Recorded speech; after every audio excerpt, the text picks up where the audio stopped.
My name is Scott Orford and I'm a Professor of GIS and Spatial Analysis at Cardiff University. My research is Understanding Welsh Places.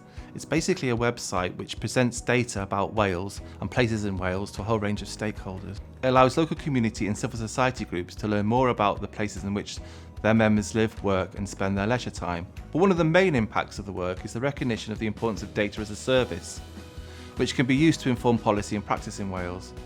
There's a lot of data about Wales, but to be useful and meaningful, it does have to be brought together in a robust and consistent way and presented in a visually appealing and easy to use manner. The main findings of the Understanding Welsh Places research is how diverse Welsh places are, and that neighbouring places could be quite different in terms of the people who live there and work there, the community assets they have to offer, and how they're connected to other places in Wales.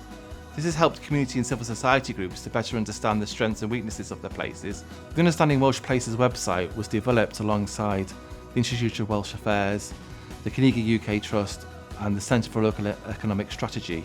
By bringing together a whole range of different and diverse stakeholders, we can not only identify what the gaps in the data are, but we can also provide analyses which are useful for them in terms of policy and practice.